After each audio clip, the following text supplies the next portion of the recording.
Hi hello నమస్తే welcome to విజయ మా ఊరు ఆడియో బుక్స్ ఛానల్. నేను విజయలక్ష్మిని.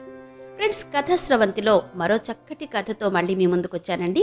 ఈరోజు మీకు వినిపించబోతున్న కథ శ్రీమతి రేణుకా జలదంకి గారి కరోనా కథ వినిపించబోతున్నాను. మరి కథలోకి వెళ్లే ముందు ఒక చిన్న మాట అండి. మీరు ఈ కథను వింటున్నంతసేపు చాలా సీరియస్గా ఉండాలి సుమా. సీరియస్గా కథంతా వినేసి సీరియస్గా విన్నారా? ఎంత సీరియస్గా విన్నారు కథని నాకు కామెంట్ బాక్స్లో తప్పకుండా తెలియచేయండి. మరింకా మిమ్మల్ని వెయిట్ చేయించడం నాకు ఇష్టం లేదు. సీరియస్గా వినండి సుమా. కథలోకి వెళ్ళిపోదాం పదండి.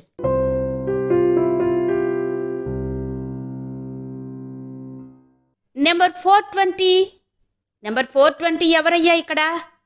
గదిలో నుంచి బయటకొచ్చి కేకలు పెట్టింది నర్సు. ఏవండి, మిమ్మల్నే, లేవండి. హాస్పిటల్ కుర్చీలో కూర్చుని ఉన్న సుబ్బారావును తాయారు కంగారుగా లేపింది. 420 అంటే నా పేరు చెప్పలేదు నువ్వు? పళ్ళు పటపటా కొరికాడు సుబ్బారావు భార్య మీద. నేను చెప్పానండి, వాళ్ళు పేర్లు రాసుకోరట, నెంబర్లతోనే పిలుస్తారట. ఒకే పేరు చాలా మందికి ఉండడంతో ఇంటి పేరుతో సహా పిలవడం కష్టంగా ఉందట. అందువల్ల చాలా ఎనర్జీ వేస్ట్ అవుతుందట వాళ్ళకి, చెప్పింది సుబ్బారావు భార్య. అయినా 9 గంటలకే 100 మంది వచ్చినట్టు బిల్డప్ ఇచ్చుకునేందుకు కాకపోతే అప్పుడే నా నెంబర్ 420 అవ్వడమేంటి? సుబ్బారావు భగ్గున మండిపడ్డాడు. అబ్బా, మీరు మరలా కన్ఫ్యూజ్ చేయకండి. ఆవిడన్నది 420 అని కదా. 420 లోపలికి వెళ్ళండయ్యా, ఎన్నిసార్లు చెప్పాలి? నర్సు విసుక్కుంది. చకచక ముందుకు నడిచి తలుపు తీసుకుని డాక్టర్ గదిలోకి అడుగుపెట్టి డాక్టర్ ఎదురుగా బాగా దూరంగా ఉన్న కుర్చీలో ఆసీనులయ్యారు సుబ్బారావు, తాయారావు. పేరేంటి? డాక్టర్ రిసెప్షన్లో ఇచ్చిన వివరాలు ఉన్న పేపర్ను నిశితంగా పరిశీలిస్తూ అడిగాడు. 420 చెప్పబోతూ చటుక్కున నోరు నొక్కుకున్నాడు సుబ్బారావు. 60 ఏళ్లుగా పిలిపించుకున్న పేరు మరిచిపోయి ఓ 10 నిమిషాల్లో తన బుర్రకు నెంబర్ ఎక్కించిన నర్సు మీద మనసులోనే కారాలు మిరియాలు నూరుకున్నాడు. ఏంటి విషయం, ఎలా ఉంటోంది? అడిగాడు డాక్టర్. సుబ్బారావు చెప్పినవన్నీ ఓపికగా విన్నాడతను. సరే, ఇప్పుడు నేను అడిగే ప్రశ్నలకు నువ్వు సమాధానం చెప్పమ్మా. డాక్టర్ తాయారు వైపు చూశాడు. రాత్రులు నిద్రలో మధ్యలో లేచి కూర్చుని ప్రాణాయామాలు, ఆసనాలు అని కలవరిస్తున్నాడా? అవును డాక్టర్. తాయారు కుర్చీలో నుంచి ముందు కొంగింది. నిద్రలో లేచి వంటింట్లోకి పరుగు తీస్తున్నాడు కదూ? డాక్టర్ కులాసాగా నవ్వుతూ అడిగాడు. అవును డాక్టర్. ఆశ్చర్యంగా చూసింది తాయారు. కషాయం అంటూ వంటింట్లో సీసాలన్నీ వెతుకుతున్నాడా? అడిగారు డాక్టర్. డాక్టర్! తాయారు గబుక్కును కుర్చీలో నుంచి లేచి రాకెట్లా గది తలుపు తీసుకుని బయటకు పరిగెత్తి వెంటనే తిరిగొచ్చింది. సుబ్బారావు డాక్టరు ఒకరి ముఖం ఒకరు చూసుకున్నారు.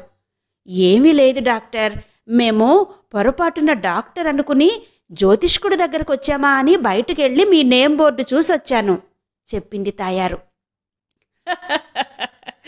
నేను డాక్టర్నే.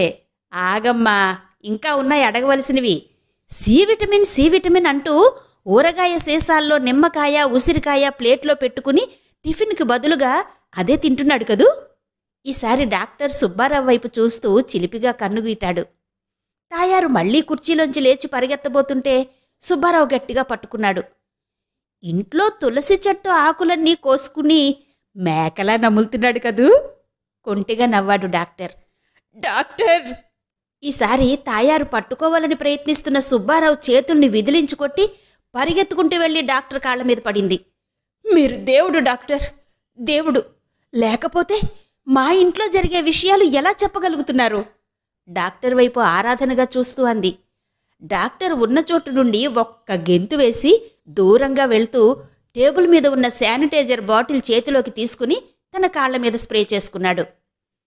డాక్టర్, మీరు లాంగ్ జంప్లో నిపుణులా? సుబ్బారావు కళ్ళప్పగించి డాక్టర్ వైపు చూస్తూ ప్రశ్నించాడు. లేదే, నీకెందుకొచ్చిందా అనుమానం అంటూ ఆశ్చర్యపోయాడు డాక్టర్. మీరు ఎంత దూరం గెంతారో చూడండి డాక్టర్ అంటూ సుబ్బారావు నోరెళ్లబెట్టాడు. డాక్టర్ తను ఉన్న చోటు నుండి కుర్చీకి ఉన్న దూరాన్ని కళ్లతోనే కొలిచాడు. ఇదేం చూశావు? ఈ మధ్య నేను బాల్కనీలో గడ్డం చేసుకుంటూ ఉంటే మా కారు డ్రైవర్ లోపలికొచ్చి సెలవు అడిగాడు. సెలవెందుకని అడిగాను నేను. వాళ్ళింట్లో అందరికీ కరోనా వచ్చిందట. అతను కూడా టెస్టుకు వెళ్ళాలన్నాడు. నేను వెంటనే బాల్కనీ గోడ ఎక్కి కిందకు దూకేశాను. మా ఫ్లాట్ 4వ ఫ్లోర్లో ఉంది. దీనికేమంటావు? గర్వంగా కనుబొమ్మలు ఎగరేశాడు డాక్టర్. మీరు గ్రేట్ డాక్టర్. సుబ్బారావు తన అభిమాన నటుడు ఎదురుపడినా అంత ఆరాధనగా చూస్తాడో లేదో అనుమానమే. డాక్టర్, ఇంతకు మా వారికి ఏమైందో చెప్పండి డాక్టర్, చెప్పండి డాక్టర్, చెప్పండి.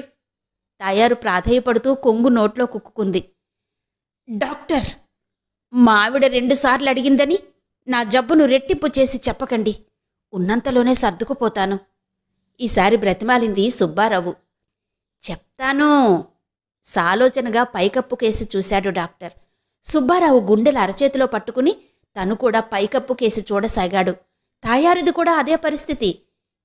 ఏం జరిగిందంటే, తల క్రిందకు దించి సుబ్బారావు వైపు చూస్తూ అన్నవాడల్లా మళ్లీ పైకప్పు కేసి చూశాడు డాక్టర్. సుబ్బారావు తాయారు కూడా మళ్లీ పైకప్పు కేసి చూశారు. నీకొచ్చిన జబ్బేంటంటే డాక్టర్ అంటూ ఇద్దరి వైపు చూశాడు. సుబ్బారావు తాయారు పైకప్పు నుంచి తల తిప్పలేదు. అరే, మీరిద్దరేంటి పైన చూస్తున్నారు? నా వైపు చూడండి. డాక్టర్ అవమానాన్ని తట్టుకోలేకపోయాడు. మీరెట్టు తర్వాత పైకప్పు కేసి చూస్తారని మేమక్కడే సెటిల్ అయ్యాం డాక్టర్, చెప్పారిద్దరు. వద్దు, జబ్బు గురించి చెప్పేస్తాను, తలలు క్రిందకు దించండి, అసహనంగా అన్నాడు డాక్టర్. రోజుకు ఓ 4 ప్యాకెట్ల సిగరెట్లు తాగుతూ సాయంత్రం అయ్యేసరికి ఓ బీర్ బాటిల్, చికెన్, మటన్, వారానికి 2 సార్లు 2 క్వార్టర్ల విస్కీతోనో బ్రాందీతోనో సరిపెట్టుకుంటూ ఓ పద్ధతిలో సాగుతున్న నీ జీవిత విధాన క్రమం కరోనా వల్ల గాడి తప్పింది. ఆరోగ్యకరమైన అలవాట్లు అంటూ కషాయాలు, పళ్ళు, శాకాహార భోజనం, యోగా, ప్రాణాయామాలు చేయడంతో నీలో ఇమ్యూనిటీ పవర్ ఉండవలసిన దానికంటే 10ంతలయింది. దాని ప్రభావం వల్ల నీ మెదడు కూడా దెబ్బతింది. డాక్టర్, ఇప్పుడు నన్నేం చేయమంటారు?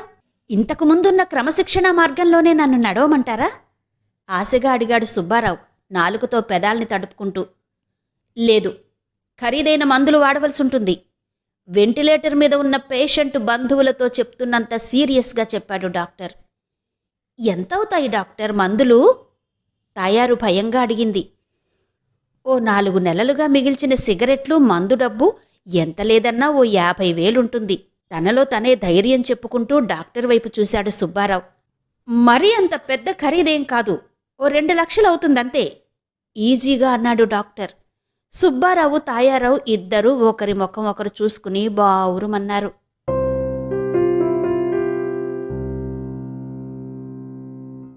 అదండి రేణుక జలదంకి గారి కరోనా కథ. మరి ఈ కథ ఎలా ఉందో ఆడియో మీద, కథ మీద కూడా మీ అమూల్యమైన అభిప్రాయాలు తెలియజేస్తారు కదూ. మరో చక్కటి కథతో మళ్ళీ మీ ముందుకు వస్తాను. అంతవరకు సెలవు, నమస్తే.